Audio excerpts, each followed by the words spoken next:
루카복음서 제23장. 빌라도에게 신문을 받으시다.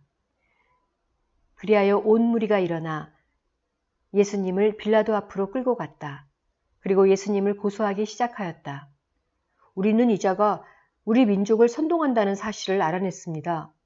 황제에게 세금을 내지 못하게 막고 자신을 메시아, 곧 임금이라고 말합니다. 빌라도가 예수님께 당신이 유다인들의 임금이요 하고 묻자 그분께서 내가 그렇게 말하고 있다 하고 대답하셨다. 빌라도가 수석 사제들과 군중에게 말하였다. 나는 이 사람에게서 아무 제목도 찾지 못하겠소. 그러나 그들은 완강히 주장하였다. 이 자는 갈릴레아에서 시작하여 이곳에 이르기까지 온 유다 곳곳에서 백성을 가르치며 선동하고 있습니다. 헤로데 앞에 서시다. 이 말을 들은 빌라도는 이 사람이 갈릴레아 사람이냐고 묻더니 예수님께서 헤로데의 관할에 속한 것을 알고 그분을 헤로데에게 보냈다. 그 무렵 헤로데도 예루살렘에 있었다. 헤로데는 예수님을 보고 매우 기뻐하였다.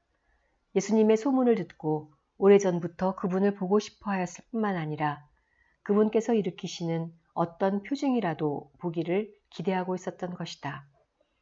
그래서 헤로데가 이것저것 물었지만 예수님께서는 아무 대답도 하지 않으셨다.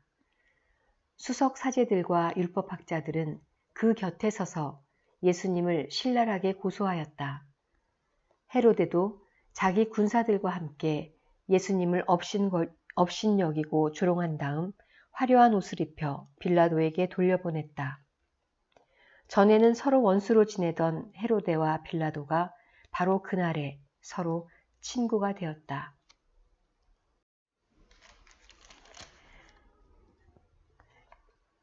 사형 선고를 받으시다. 빌라도는 수석 사제들과 지도자들과 백성들을 불러 모아 그들에게 말하였다.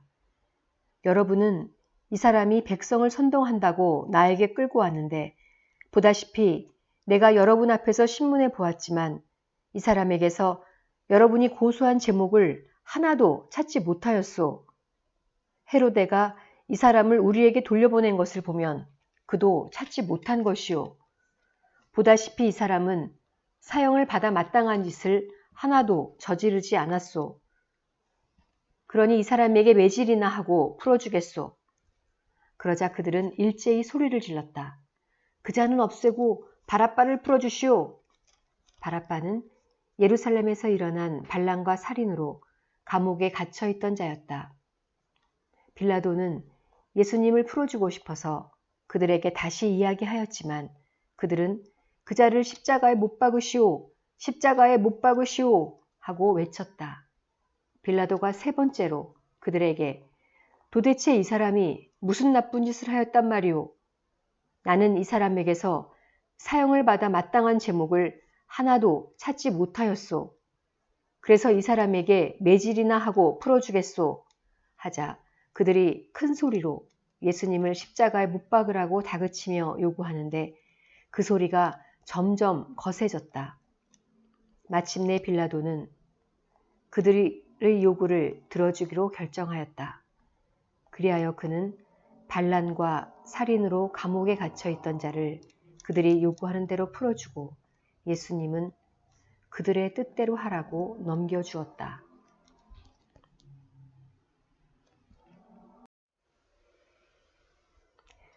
십자가에 못 박히시다.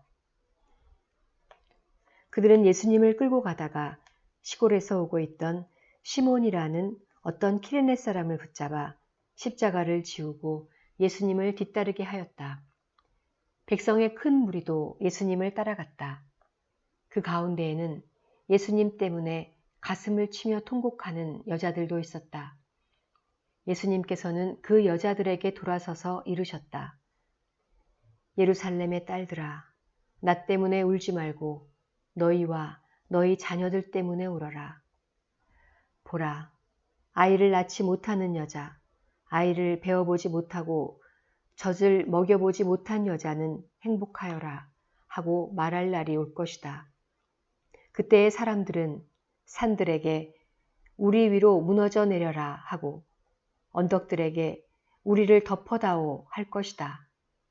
푸른 나무가 이러한 일을 당하거든 마른 나무야 어떻게 되겠느냐.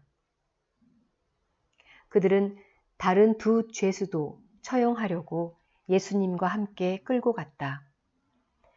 해골이라 하는 곳에 이르러 그들은 예수님과 함께 두 죄수도 십자가에 못 박았는데 하나는 그분의 오른쪽에 다른 하나는 왼쪽에 못 박았다. 그때 예수님께서 말씀하셨다. 아버지, 저들을 용서해 주십시오. 저들은 자기들이 무슨 일을 하는지 모릅니다.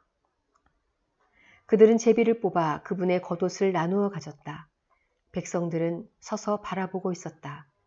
그러나 지도자들은 이 자가 다른 이들을 구원하였으니 정말 하느님의 메시아 선택된 이라면 자신도 구원해 보라지 하며 빈정거렸다. 군사들도 예수님을 조롱하였다. 그들은 예수님께 다가가 신 포도주를 들이대며 말하였다.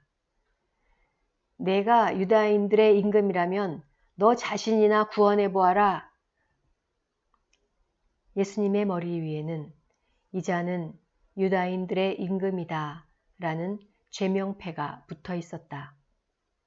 예수님과 함께 매달린 죄수 하나도 당신은 메시아가 아니시오. 당신 자신과 우리를 구원해 보시오. 하며 그분을 모독하였다. 그러나 다른 하나는 그를 꾸짖으며 말하였다. 같이 처형을 받는 주제에 너는 하느님이 두렵지도 않으냐? 우리야 당연히 우리가 저지른 짓에 합당한 벌을 받지만 이분은 아무런 잘못도 하지 않으셨다. 그러고 나서 예수님, 선생님의 나라에 들어가실 때 저를 기억해 주십시오 하였다. 그러자 예수님께서 그에게 이르셨다. 내가 진실로 너에게 말한다. 너는 오늘 나와 함께 낙원에 있을 것이다.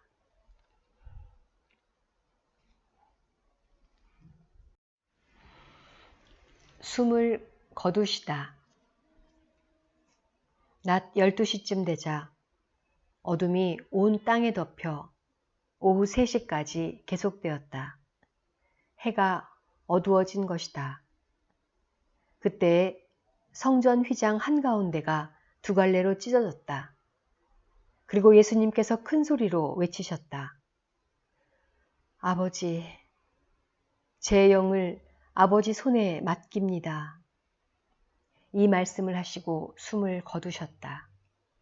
그 광경을 보고 있던 백인대장은 하느님을 찬양하며 정녕 이 사람은 의로운 분이셨다 하고 말하였다. 구경하러 몰려들었던 군중도 모두 그 광경을 바라보고 가슴을 치며 돌아갔다. 예수님의 모든 친지와 갈릴레아에서부터 그분을 함께 따라온 여자들은 멀찍이 서서 그 모든 일을 지켜보았다.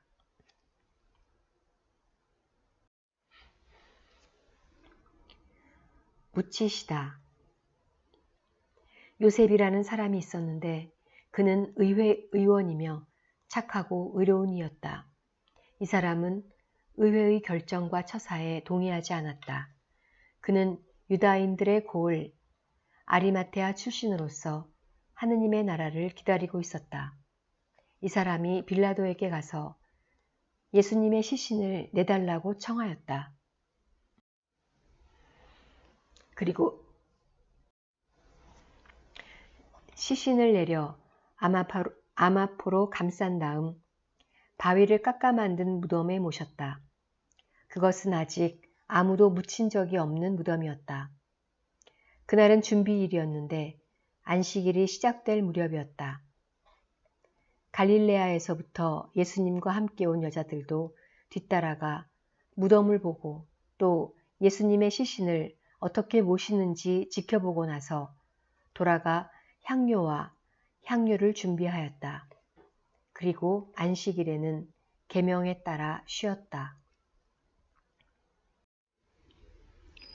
아멘.